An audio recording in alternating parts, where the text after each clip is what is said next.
పల్నాడు జిల్లా దాచేపల్లి ఇప్పుడు రేషన్ మాఫియాకు అడ్డాగా మారింది. ఒకప్పుడు చీకటి చాటున సాగిన అక్రమ రేషన్ వ్యాపారం నేడు దర్జాగా ప్రధాన రహదారులపైనే సాగుతుంది. పట్టణం నడిబొడ్డున పెద్ద గోడౌన్లో వెలిశాయి.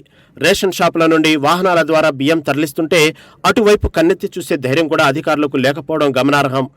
మాఫియా శక్తులు రాజకీయ అండదండలతో అధికారుల చేతులను కట్టేసన్న ఆరోపణలు వెల్లువెత్తుతున్నాయి.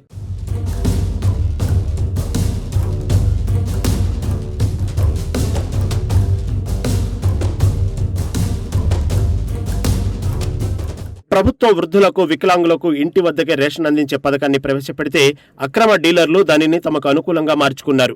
వృద్ధుల ఇంటికి వెళ్లి వేలిముద్రలు వేయించుకుని బియ్యానికి బదులుగా కొంత నగదును చేతిలో పెడుతున్నారు. ఇలా సేకరించిన బియ్యాన్ని నేరుగా గౌడన్లకు తరలించి అధిక ధరలకు విక్రయిస్తున్నారు. ఎంఎల్ఎఫ్ పాయింట్ల నుండి షాపులకు బియ్యం చేరడమే తరువాయి పంపిణీ మొదలవకముందే అక్రమ గౌడన్లకు లోడ్లు తరలిపోతున్నాయి.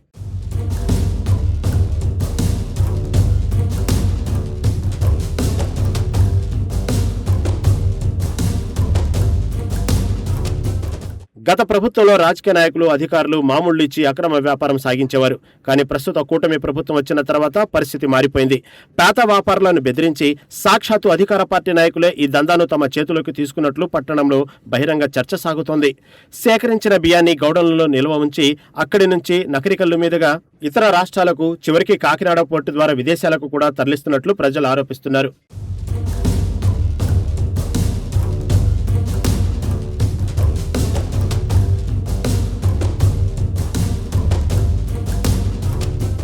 ఈ అక్రమ వ్యాపారంపై సిపిఎం నాయకుడు ఆంజనేయరాజు తీవ్రంగా స్పందించారు. వైసీపీ అక్రమాలను సరిచేస్తామని చెప్పిన కూటమి నేతలు ఇప్పుడు అవే అక్రమాలను తమ పేరు మీద మార్చుకుని చేస్తున్నారని మండిపడ్డారు.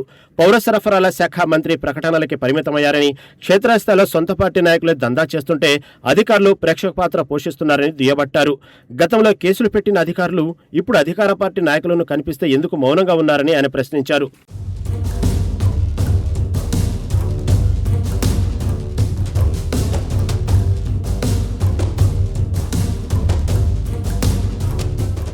గ్రామాలు, మండలాల నుండి సేకరించిన రేషన్ బియ్యం మొదట రైస్ మిల్లులకు చేరుతున్నాయి. అక్కడ పాలిష్ చేసి బ్యాగులు మార్చి తెలంగాణ రాష్ట్రానికో లేదా కాకినాడ పోర్టుకో లారీల ద్వారా తరలిస్తున్నారు.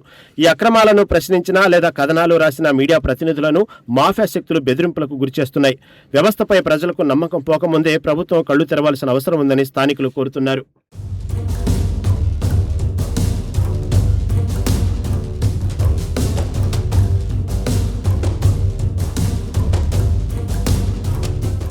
గతానికి ఇప్పటికి తేడా ఏమిటని ప్రజలు ముక్కున వేలేసుకుంటున్నారు. అప్పుడు మామూళ్ళిచ్చి దందా చేస్తే ఇప్పుడు నేరుగా అధికార పీఠాల్లో ఉన్నవారే వ్యాపారం చేస్తున్నారన్న విమర్శలు బలంగా ఉన్నాయి.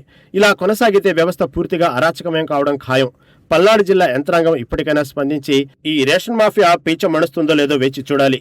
దాచేపల్లి మండలంలో ఈ ప్రభుత్వం వచ్చిన తర్వాత రేషన్ బియ్యం వ్యాపారం అనేది బహిరంగంగా పట్టపగలు జరుగుతూ ఉంది. గతంలో కూడా ఈ వ్యాపారం జరిగేది, కాకపోతే ఒక మాఫియా వాళ్ళు దాన్ని చేయడము, ఆ మాఫియాని చుట్టూ కూడా ఈ అధికారులు మామూలు తీసుకోవడం, లేకపోతే ఈ అధికార పార్టీలు ఎవరైతే ఉంటే వాళ్ళకి కమిషన్లు ఇవ్వడం అనేది జరుగుతూ ఉండేది. కానీ ఈ ప్రభుత్వం మారిన తర్వాత డైరెక్ట్గా పాలిటీషియన్సే ఎవరైతే అధికారంలో ఉన్నారో, కూటమి ప్రభుత్వంలో ఉన్న అధికారంలో ఉన్నారో వాళ్ళు పూర్తిగా దీన్ని కంట్రోల్లోకి తీసుకొని, గతంలో అరకొర కేసులను పెట్టేవాళ్ళు ఇప్పుడు ఆ పరిస్థితి కూడా లేకుండా బహిరంగంగా మనకి ఈ రేషన్ బియ్యం వ్యాపారం చేస్తున్నారనేది మనకు పూర్తిగా కనిపిస్తూ ఉంది. ఈ విషయంలో అధికారులు అనేవాళ్ళు పూర్తిగా మామూళ్ళకి అలవాటు పడిపోయి చూసి చూడనట్టు వదిలేస్తున్నారా, లేకపోతే పవర్లో ఉన్న అధికార పార్టీ లేకపోతే ప్రభుత్వం వీళ్ళని చేతులు కట్టుకోమని చెప్తుంది అనేది వాళ్ళు సమాధానం చెప్పాల్సిన అవసరం ఉంది.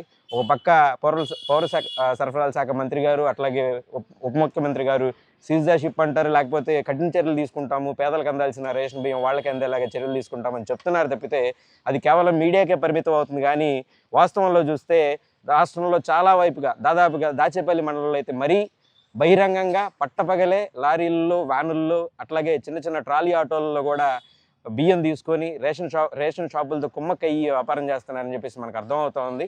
కాబట్టి ప్రభుత్వం అధికారులు ఇప్పటికైనా కఠిన చర్యలు తీసుకోవాలని చెప్పేసి మేము డిమాండ్ చేస్తూ ఉన్నాం.